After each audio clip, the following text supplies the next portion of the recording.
Senhor. E eu quero, irmãos, já lhes convidar a abrir a palavra do Senhor em Efésios capítulo 5. Vamos abrir a Sagrada Escritura. Nós vamos ler do versículo 7 até o versículo 14. É o parágrafo que nós vamos considerar hoje. Eu falei para os irmãos que a carta aos Efésios, ela faz parte de um conjunto de epístolas chamadas de epístolas da prisão. Elas foram escritas pelo apóstolo Paulo ali pela década de 60, quando ele foi preso através de uma conspiração que começou em Jerusalém. Vocês podem ler depois lá no livro de Atos, os judeus denunciando Paulo como um agitador.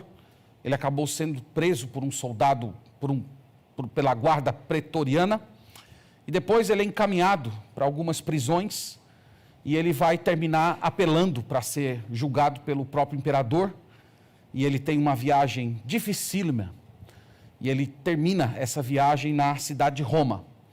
E lá em Roma ele tem oportunidades de evangelizar enquanto está preso, e foi lá naquele ambiente de aprisionamento, quando para todos os efeitos o evangelho estava preso dentro de uma cadeia, que nós fomos abençoados com 4 maravilhosas epístolas, dentre as quais esta aqui que nós estamos considerando nas últimas semanas. Essa epístola, ela foi escrita por Paulo para uma igreja muito especial, a igreja de Éfeso.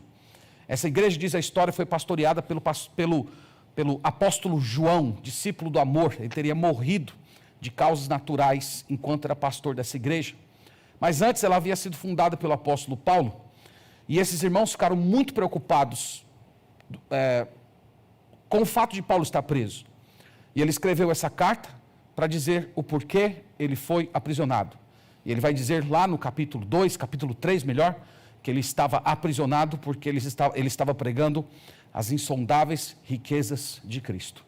Então foi por causa disso que ele foi preso, e ele escreveu essa carta. Essa carta é dividida em 2 partes. Até o capítulo 3 nós temos uma exposição doutrinária, onde ele descreve todos os benefícios maravilhosos que nós já recebemos de Deus em Cristo Jesus. E a partir do capítulo 4, ele mostra como nós devemos viver. Então, já que nós recebemos tantas bênçãos do Senhor, como devemos viver nesse mundo? Então, hoje nós vamos olhar um pouco mais disso. Capítulo 5, versículo 7 ao 14. Acompanhe comigo com fé a leitura da palavra de Deus.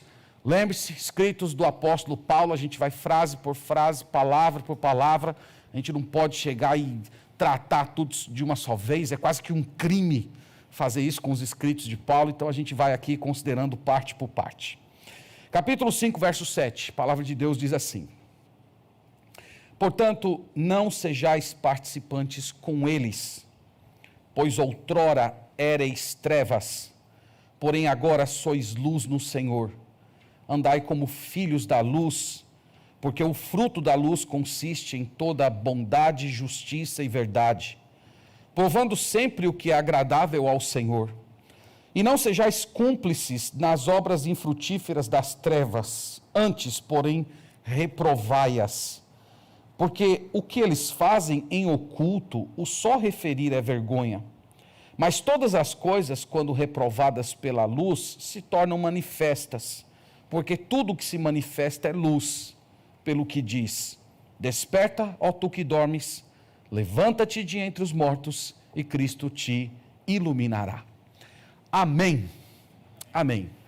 Meus irmãos, esse parágrafo, ele descreve qual deve ser a nossa atitude ao conviver com pessoas descrentes. Vocês sabem que um grande desafio que todos nós temos como servos do Senhor é conviver com pessoas que não têm o Espírito Santo.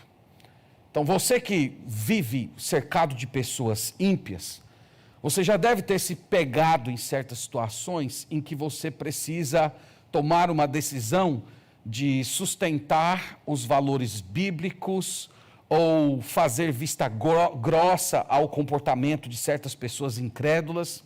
Há crentes que no seu trabalho, ele às vezes vê alguma coisa que é errada, em outros momentos ele é coagido a fazer alguma coisa errada.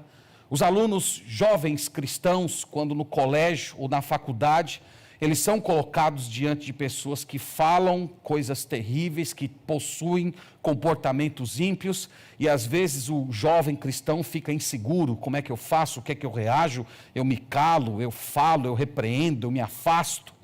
Nós temos diversos desafios nesse sentido, irmãos, né? Temos desafios no trânsito, entre os nossos vizinhos, às vezes entre membros da nossa própria família. É comum todos aqueles que são de Deus se pegarem em diversas situações constrangedoras.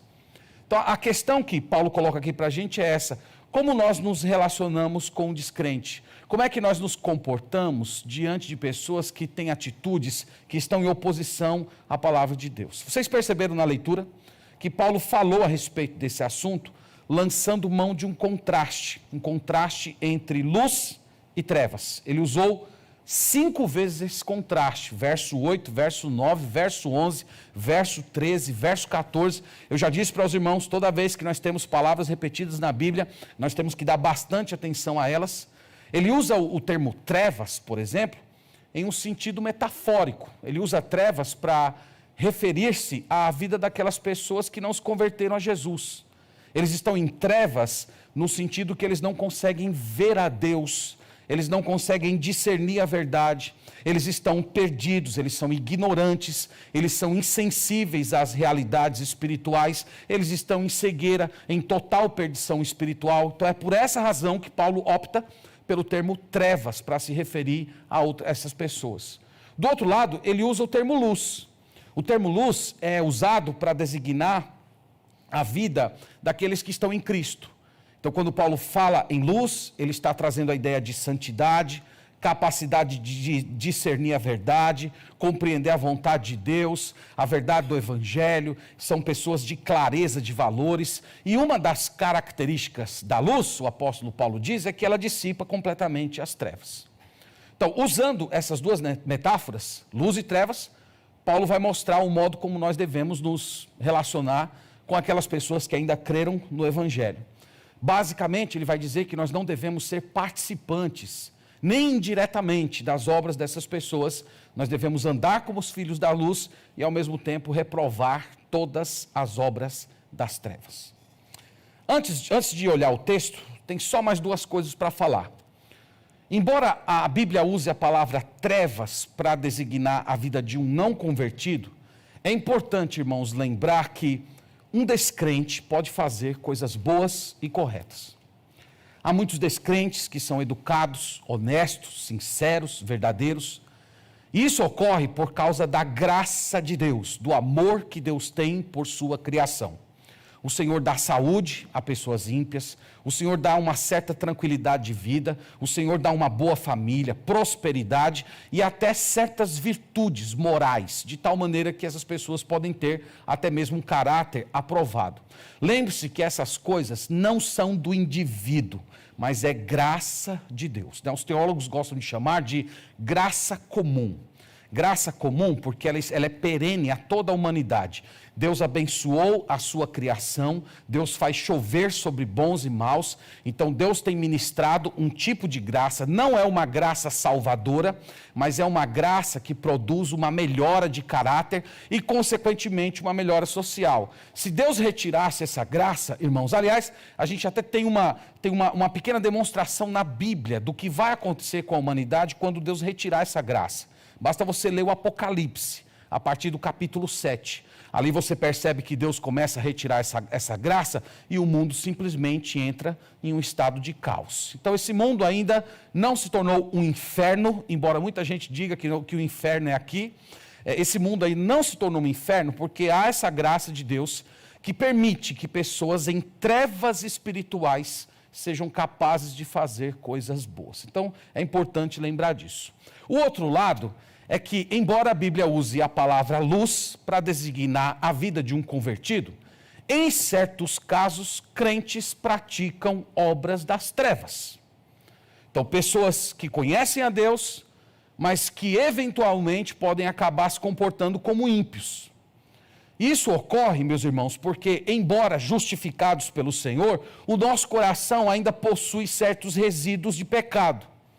Então, entendam bem o que eu estou falando, né? Eu não estou falando de pessoas que se afirmam cristãs e vivem na prática do pecado. Mas eu estou dizendo que, eventualmente, um crente em Jesus pode tropeçar, ele pode se pegar em uma obra das trevas, e a diferença é que ele se lamenta, ele busca restauração, ele aceita as consequências e muda de vida. Então, para os filhos da luz, eles podem até se pegar em trevas, como eu disse, mas isso é algo ocasional, acidental e objeto de muito sofrimento, né? Quem já passou sabe muito bem do que eu estou falando.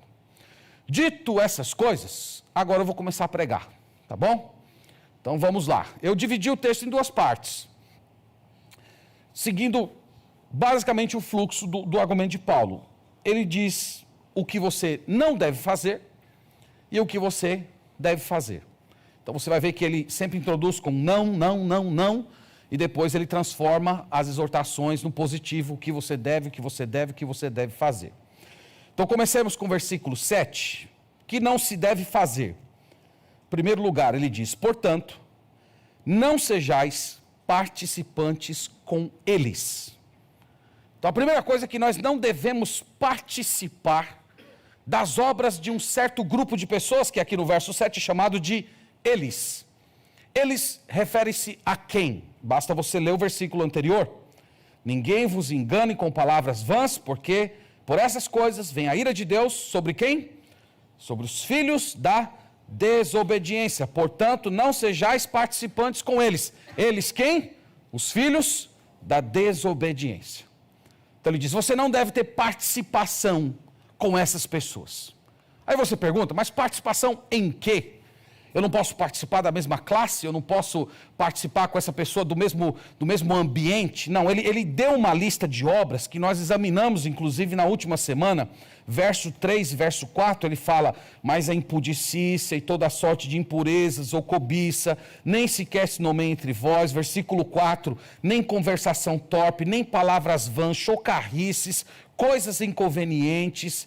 Versículo 5, nenhum incontinente ou impuro, avarento, que é idólatra, tem herança no reino de Deus. Então são essas coisas que Paulo está dizendo aqui que nós não devemos participar. Nós não podemos participar de imoralidade, nós não podemos participar de conversas imorais, nós não podemos participar de conversas fúteis, inutilidades, piadas de duplo sentido, tudo aquilo que diminui e que obscurece a luz do Evangelho e ataca frontalmente a santidade do nosso Deus. Então Paulo está falando, você não deve participar dessas coisas. Então isso, irmãos, ensina já alguma coisa sobre como deve ser o nosso relacionamento com o descrente. Já que nós não podemos participar das piadas deles, já que nós não podemos participar das conversas imorais deles, já que nós não podemos participar daquelas muitas inutilidades que eles praticam e fazem e dizem, como devemos nos relacionar com eles? Eu entendo, a partir desse texto, que nós devemos procurar áreas em comum.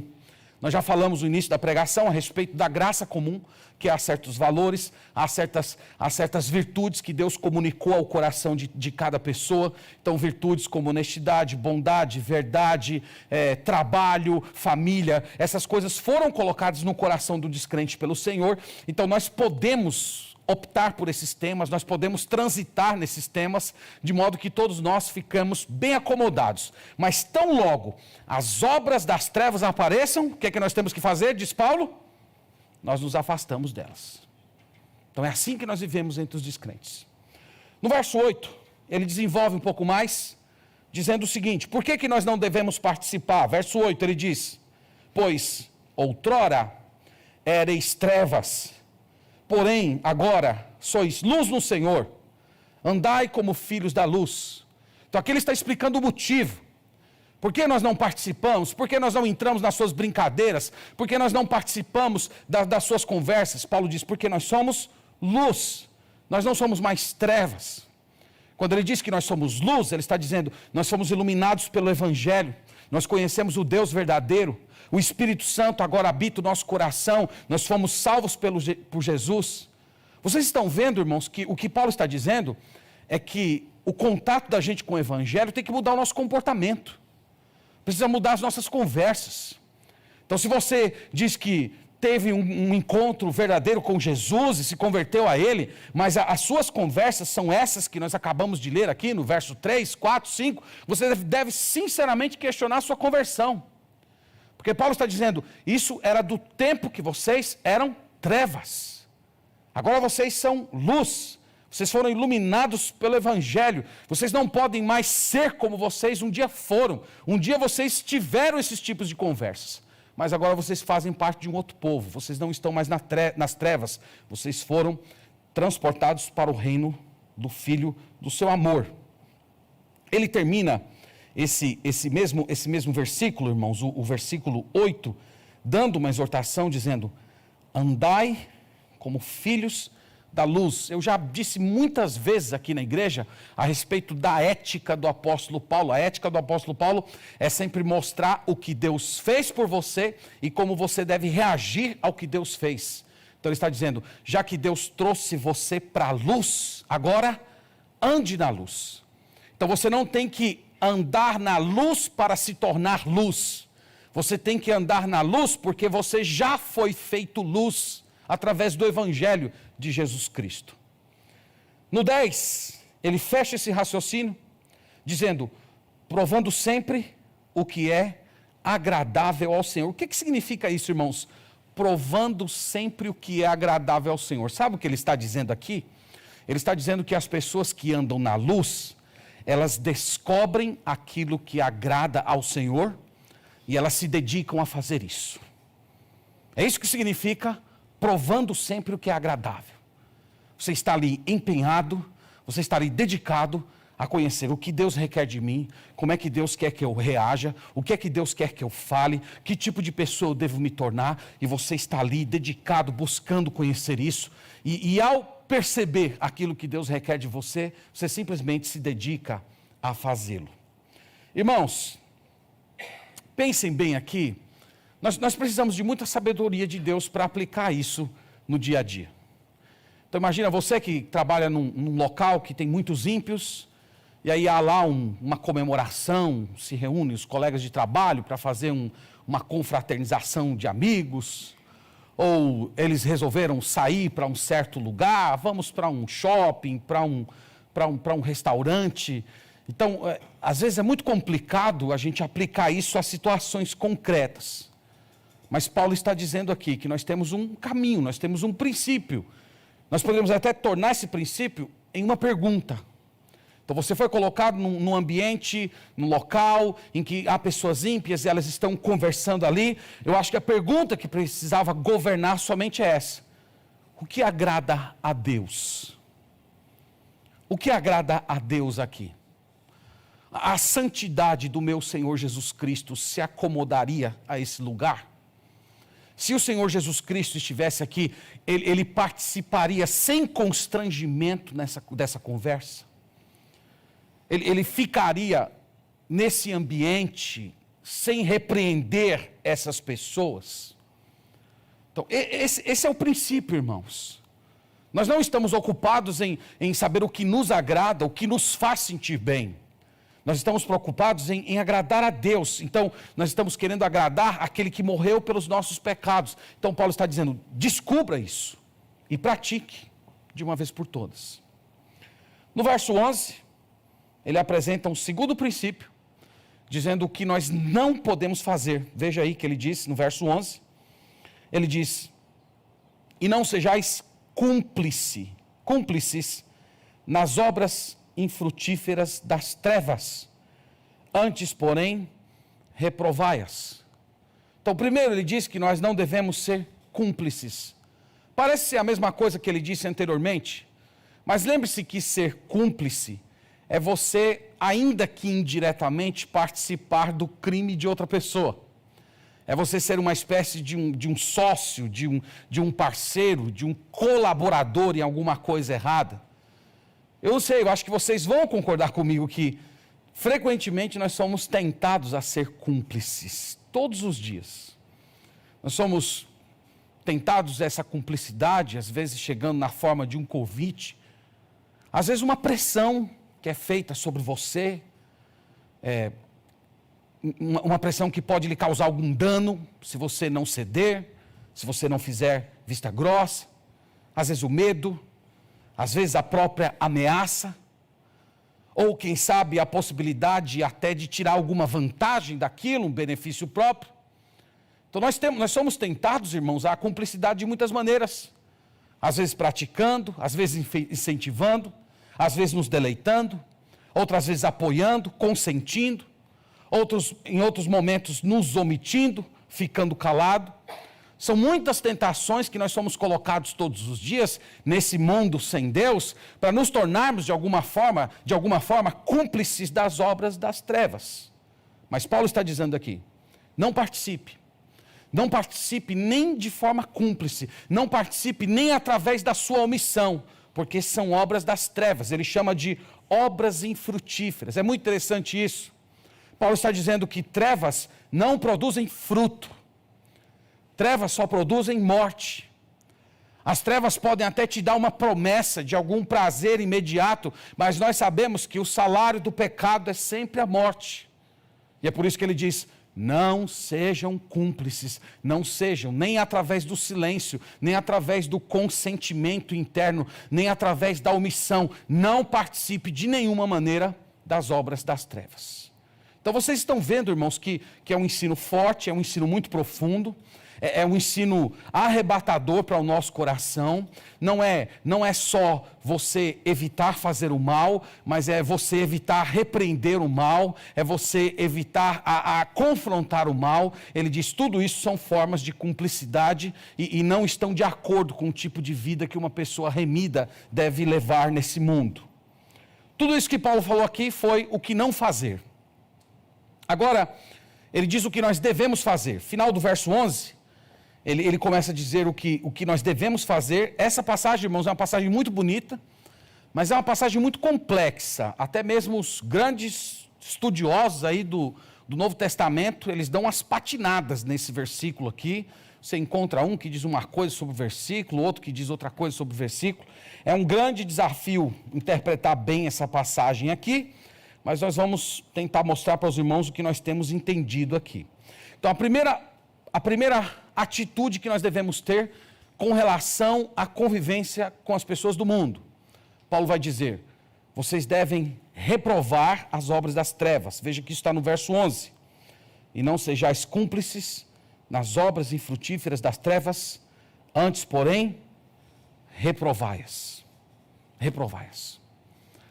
Então, junte esse verso junte essa frase com a frase anterior, você vai chegar à seguinte informação. Para você não ser cúmplice, você tem que reprovar. Para você não ser cúmplice, você tem que deixar claro que não concorda. Você pode fazer isso verbalmente, externalizando que você reprova aquela conduta, ou você pode mostrar sua reprovação através do afastamento, através da não associação. Lembra lá do Salmo 1, que fala que o homem feliz, o bem-aventurado, é aquele que não anda no conselho dos ímpios, não se detém no caminho dos pecadores e nem se assenta na roda dos escarnecedores. Então esse é o homem justo aos olhos de Deus. E ele manifesta a sua repreensão ao mundo, mantendo-se distante das obras das trevas. Então nós temos que reprovar, irmãos. Nós temos que reprovar com palavras, nós temos que reprovar com atitudes. Agora, nós temos que fazer isso do jeito certo. Nós temos que fazer isso com sabedoria. Nós não somos a polícia do mundo e nem estamos sentados no trono de Deus. Nós devemos fazer isso sem grosseria. Então, pensei num exemplo comum. Então, imagina que você está num ambiente lá de trabalho, de estudo, seja lá o que for, vem um colega, uma colega de trabalho, compartilha uma piada imoral, uma piada indecente. E aí, o que é que eu faço? Primeiro, você pode não rir. Então, se você não rir, para a pessoa que te contou uma piada, você sabe que todo mundo que conta uma piada está esperando o sorriso, a risada. Então, se você não ri, isso você já está dando uma repreensão silenciosa. Mas se você quiser falar alguma coisa com sabedoria, você poderia falar mais ou menos o seguinte: olha, em outros tempos, eu até riria disso que você mandou. mas Deus mudou meu coração. E hoje eu não tenho mais alegria nessas coisas. Eu não tenho mais prazer. Então não estou rindo para humilhar você. Mas é porque Deus me deu um coração novo. E eu não consigo mais me alegrar com essas coisas. Na verdade, essas coisas me causam tristeza. E a depender de Deus te dando graça nesse momento, isso pode ser uma abertura para você evangelizar.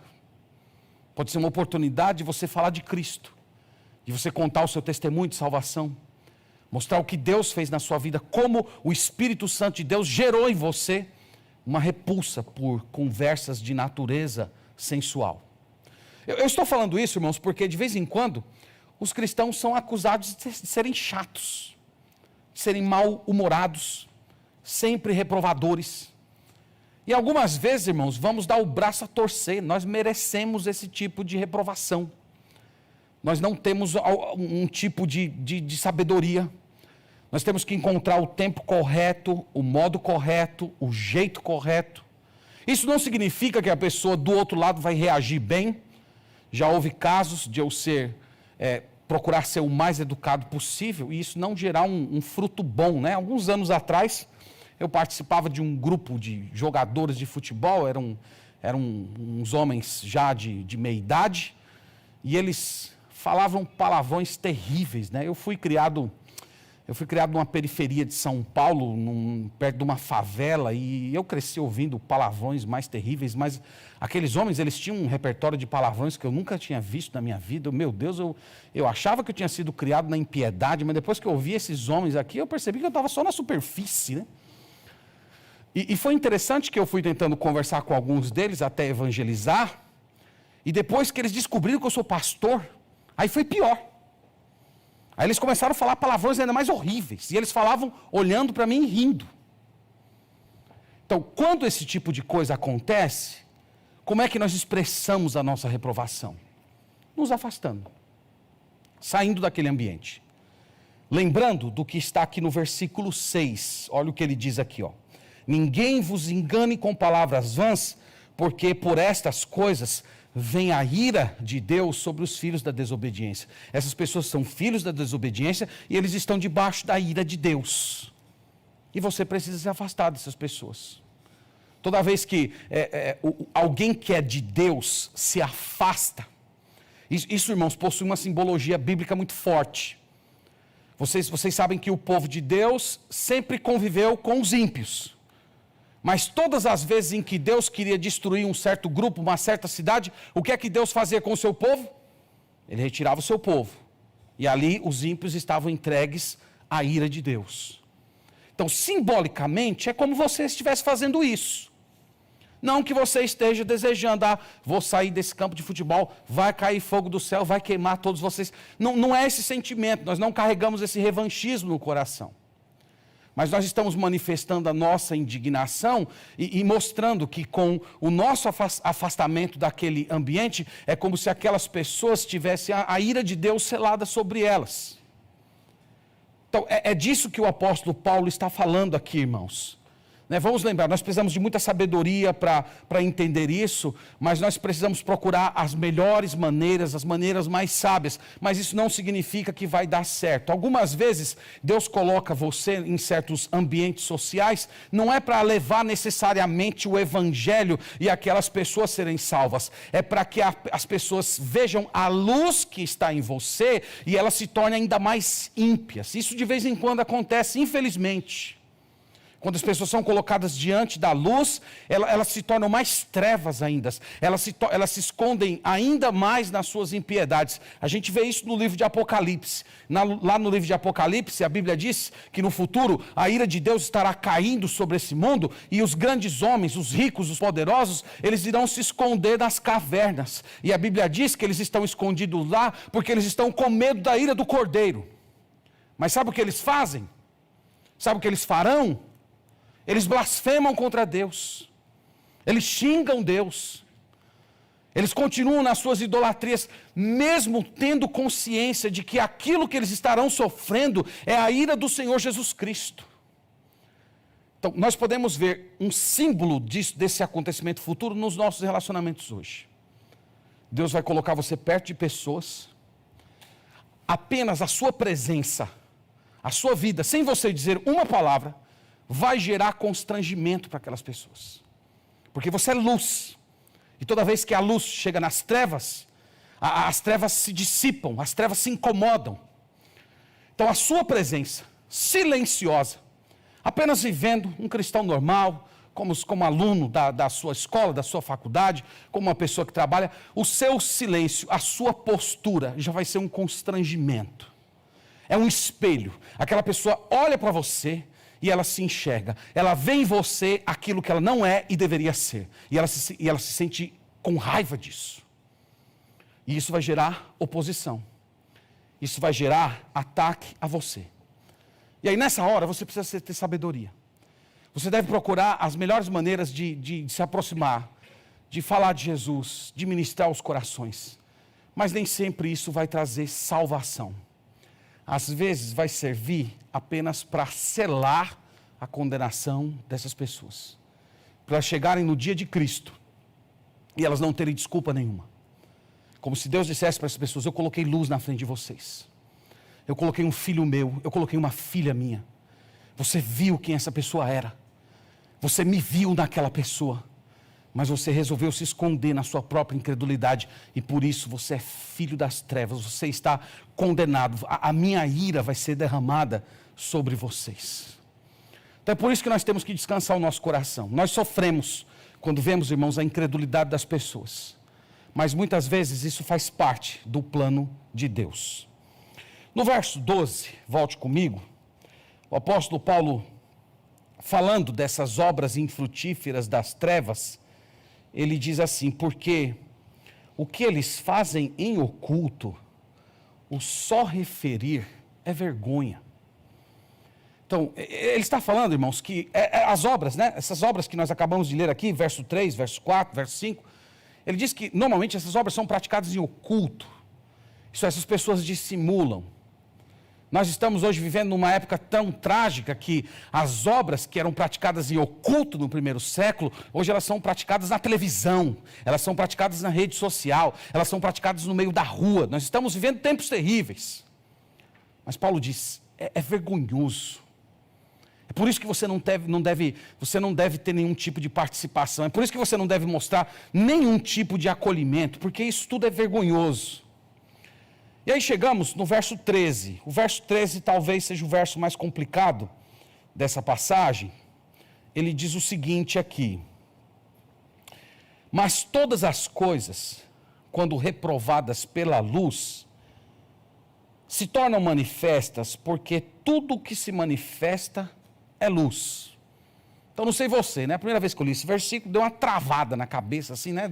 Ficou que nem aqueles videozinhos que fica girando assim, a bolinha, né? Carregando. Meu Deus, o que foi que Paulo quis dizer aqui? Mas ele está dizendo, irmãos, em palavras simples, que nós temos que trazer para a luz, nós temos que trazer para público aquilo que faz parte das trevas. As trevas precisam ser expostas.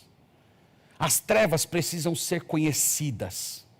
Essas obras que são feitas em oculto, elas devem ser tornadas públicas, no sentido da luz cair sobre elas. Então, pensando num relacionamento, é mais ou menos assim como se você soubesse de alguém que está vivendo uma vida tremendamente ímpia e você fosse até essa pessoa e você falasse com ela e você dissesse a ela: Deus está vendo o que você está fazendo em oculto e o que você está fazendo não vai passar despercebido. Há consequências. A Bíblia diz que o salário do pecado é a morte. Então, é mais ou menos isso, irmãos, que ele está dizendo aqui. Se vocês acompanharem comigo, ele está dizendo assim, olha, no versículo 13, mas todas as coisas aqui se refere às obras das trevas, que ele vem dizendo anteriormente. Então ele diz, mas todas as coisas, quando reprovadas pela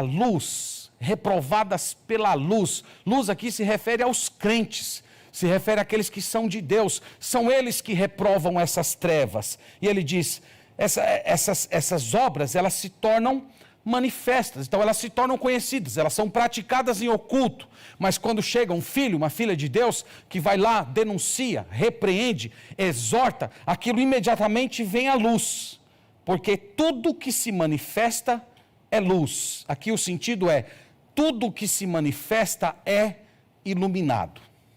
Talvez tenha uma metáfora que vai ajudar você. Nos tempos do apóstolo Paulo, existiam lojas nas cidades que vendiam objetos. Mas essas lojas não funcionam como as de hoje. Essas lojas, elas não tinham janelas, elas não tinham uma boa iluminação. Então imagina que você está passando lá numa loja do Oriente Médio e você se interessou por um certo tipo de artefato. O que é que você fazia? Você pegava esse artefato e levava para fora da loja. E aí, lá fora da loja, onde havia luz, você poderia observar de perto aquele artefato, ver se ele era verdadeiro, se ele era falso, se ele era falsificado, se ele era aquilo mesmo que o vendedor havia sido dito, que o vendedor havia dito sobre ele. Então, Paulo está usando mais ou menos essa metáfora. Ele está dizendo, há certas obras que estão nas trevas, elas estão fechadas. E qual é o papel do povo de Deus? Nós pegamos essas obras praticadas em oculto e nós trazemos elas para a luz. E a partir do momento em que a luz recai sobre elas, essas obras são conhecidas, elas são iluminadas. Então ele está falando que a luz do Evangelho precisa brilhar nas obras das trevas, para que essas obras malignas sejam manifestas de uma vez por todas. No verso 14, ele encerra esse parágrafo dizendo o seguinte: pelo que se diz, desperta, ó tu que dormes, levanta-te de entre os mortos e Cristo te iluminará. Ele está dizendo aqui, irmãos, que para nós fazermos tudo isso que ele acabou de dizer, para nós sermos os instrumentos de Deus, que visitam as trevas ocultas do coração, que entram nas lojas da alma das pessoas, sondando suas obras más e trazendo para a luz, Paulo está dizendo, nós precisamos ser uma igreja viva para fazer isso. Aqui, irmãos, ele está fazendo um apelo à igreja. Ele está dizendo que para nós sermos as pessoas que denunciam, nós precisamos como que levantar dos mortos.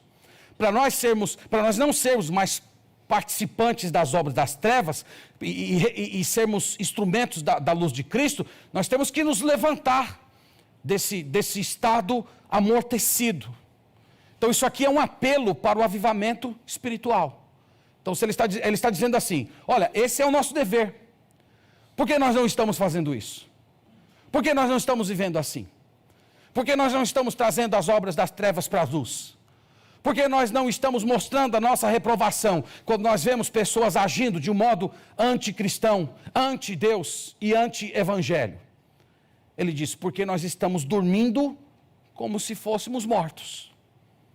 Em outras palavras, ele está dizendo, nós nos acostumamos com o mal, nós nos acostumamos com o erro, nós nos acostumamos com a impiedade, nós olhamos e pensamos mais ou menos, eu não estou fazendo isso, eu não tenho nada a ver, então, portanto, com o que está sendo feito. É como se os nossos sentidos, irmãos, espirituais estivessem embotados. É como se nós não tivéssemos mais uma sensibilidade espiritual para perceber a perniciosidade do pecado. Então, é por isso que Paulo faz esse apelo. Se levantem, parem de dormir, se levantem, se coloquem como igreja de Cristo, dispostos a ser esse tipo de luz nesse mundo, e Cristo vai iluminar vocês. Cristo vai dar poder, Cristo vai dar plenitude do Espírito Santo para você viver entre os perdidos, sendo um instrumento de Deus para denunciar os pecados. E é assim, irmãos, que a igreja de Deus faz a diferença nesse mundo. É assim que a igreja de Deus vive nesse mundo. Irmãos, um dia, todos os pecadores vão comparecer diante de Deus e eles vão dar conta das suas obras. Está lá no livro de Apocalipse. Eles vão ser colocados diante do trono branco, os livros vão ser abertos e cada um será julgado segundo as suas obras. É isso que está lá no final da história humana. No entanto, Deus hoje colocou a sua igreja para pronunciar uma espécie de um julgamento prévio. Então, quando você reprova as obras do pecado, é como se de alguma maneira você estivesse representando de uma forma bem pequenininha o que um dia vai acontecer em Apocalipse capítulo 20. É como se você estivesse dizendo para a pessoa, olha, a minha reprovação pode ser altamente constrangedora para você, mas muito pior vai ser você diante do Rei do Universo. sabendo que você não vai poder escapar, sabendo que há uma sentença de morte eterna sobre você. E a igreja de Deus, irmãos, foi colocada para servir ao Senhor nessa forma de julgamento. Um dia, Ele vem pessoalmente fazer isso, mas por enquanto, Ele disse que nós precisamos nos levantar. Ele diz que nós temos que sair desse adormecimento espiritual. Nós temos que nos levantar e iluminar as obras das trevas com o poder do Espírito Santo. Mostrar para as pessoas que elas estão em pecado. Mostrar para as pessoas que elas estão andando longe de Deus. Mostrar para as pessoas que elas estão debaixo da ira de Deus. É a nossa missão como igreja hoje. Você não pode se fugir disso. Você não pode se esconder disso. Eu acho que todos nós, irmãos, precisamos, hoje à noite, depois de considerar um texto como esse, nós precisamos orar por sabedoria. Especialmente você, que vive cercado por trevas. Especialmente você que trabalha entre pessoas ímpias, que tem pessoas ímpias na sua própria família, que está cercado de gente que não ama ao Senhor. É para você olhar para esse texto bíblico hoje e dizer: Senhor, eu quero despertar, eu quero acordar, eu não quero mais ser cúmplice. Eu não quero ser cúmplice nem com o meu silêncio. Eu quero, Senhor, que a Tua luz brilhe de tal maneira em minha vida, que de alguma forma eu lance luz nas obras das trevas. E aquelas pessoas percebam que elas estão em rebelião contra o Senhor. E quem sabe isso as desperte para buscar o Senhor Jesus Cristo. Então você deveria querer tomar essa decisão hoje. Nós, como igreja, deveríamos, irmãos, como comunidade, desejar de todo o coração sermos esse tipo de corpo, levantados da mornidão espiritual, sermos luz no meio das trevas. Vamos orar, irmãos, para nós hoje juntos tomarmos uma decisão de não sermos e não termos parte nas obras das trevas. Vamos demarcar muito bem o nosso ponto, o nosso lugar, quem nós somos. A Bíblia diz: nós somos luz. Nós vamos tomar decisões claras. Nós vamos expressar a reprovação bíblica. Essa reprovação, como eu disse, não é uma reprovação nossa, é uma reprovação de Deus. Então vamos lembrar disso. Nós não somos mais trevas, nós fomos iluminados. Então, se você é uma dessas pessoas que hoje está dormindo, se você é uma dessas pessoas que está nesse estado de torpor espiritual, vivendo entre os ímpios, mas você está ali convenientemente calado, convenientemente sem se posicionar, é hora de você se levantar. Você não é mais trevas, você foi iluminado, você não pode mais dormir. Você precisa se levantar como uma pessoa de Jesus Cristo. Os cristãos, irmãos, do século XX, eles caíram num dos grandes engodos de Satanás, creio eu. O engodo é mais ou menos isso. Para a gente ganhar o mundo, para a gente conquistar os descrentes, nós temos que nos tornar mais ou menos parecidos com eles. Para nós ganharmos os descrentes, nós não podemos reprová-los tanto. Nós não podemos expressar tanta indignação. Nós temos que tentar nos aproximar deles o máximo possível, fazer vista grossa para muita coisa. E esse foi um dos grandes engodos que a igreja do século XX caiu. A igreja acha que para atrair pessoas do mundo, ela tem que se tornar meio que mundana. E esse processo foi terrível para a igreja. Porque nesse processo de você tentar ganhar os mundanos, muitos crentes acabaram tornando-se eles mesmos mundanos. Então não é assim que Deus estabeleceu. O modo é esse que nós vimos hoje. Nós temos que ser luz. Nós temos que ter disposição de assumir isso. Pagar o preço, se for necessário. Às vezes ser julgado. Às vezes receber uma palavra dura. Uma zombaria. Um monte de velho fazendo piada imoral com você perto. Esses são os preços que nós pagamos por servir ao Senhor. Mas vale a pena. Vale a pena. No final das contas, irmãos, o ódio que essas pessoas expressam não é contra você. É um ódio contra aquele que está em você. É um ódio contra Jesus. O Senhor Jesus falou isso. Ele disse que ia chegar um tempo que as pessoas iam odiar tanto a Ele, que elas iriam atentar contra os seus próprios filhos, porque esses filhos carregariam Jesus no coração.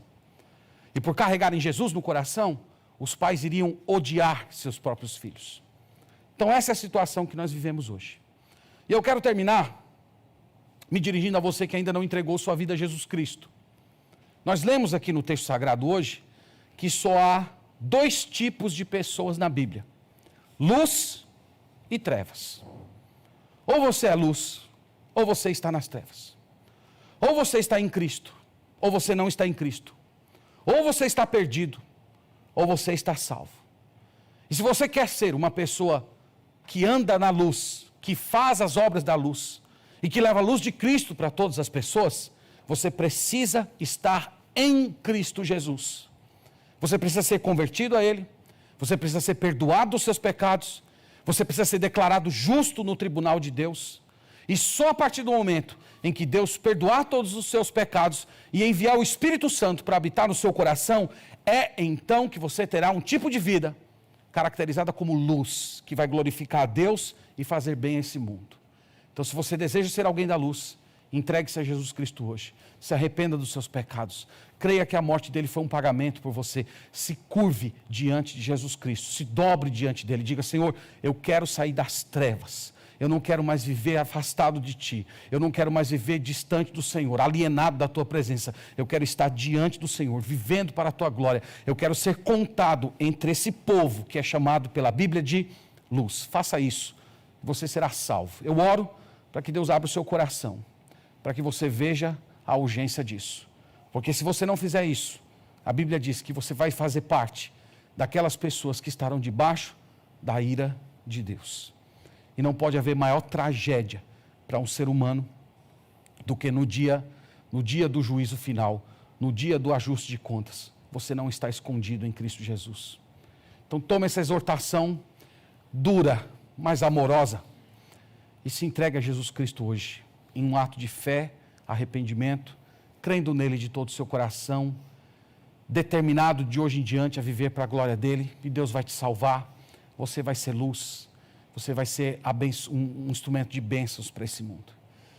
Que Deus nos abençoe, irmãos, que a palavra dele habite ricamente o nosso coração. Amém. Vamos orar ao Senhor nesse momento, vamos agradecer pela palavra do Senhor, por todas as bênçãos que temos em Cristo Jesus. Te bendizemos, Senhor, essa noite. Te agradecemos por essa porção que lemos do texto sagrado. Nós desejamos, Senhor, de todo o coração, viver como autênticos filhos da luz. Nós desejamos ter uma vida que te agrade. Nós desejamos assumir o preço que isso requer. Nós desejamos, Senhor, sermos, mesmo que silenciosamente, uma repreensão para esse mundo. E nós pedimos, Senhor, hoje, que o Teu Espírito enche o nosso coração. Que o Senhor nos dê consciência de quem nós somos. Que nós saímos daqui com uma santa resolução de não sermos, de maneira alguma mais, participantes de qualquer obra das trevas. Seja através do assentimento ou através da omissão. Nós não queremos, Senhor, ter mais esse tipo de participação. E nós te pedimos perdão por nossas omissões, pela nossa covardia, pelo nosso desinteresse. Pedimos perdão por todas as vezes que temos falhado nesse processo. Mas hoje te clamamos para que o Senhor nos desperte desse torpor espiritual e nos levante como pessoas da luz que iluminam esse mundo com a luz do nosso Senhor Jesus Cristo. Por fim, Pai, eu oro pelas pessoas que não creram. Eu oro para que o Senhor faça com que essa mensagem chegue aos seus corações, que elas se percebam a condição terrível que elas estão nesse momento e elas corram para Jesus Cristo para se tornarem luz na Tua presença. Essa é a oração que nós fazemos, crendo no Teu poder, para a Tua glória, no nome de Jesus.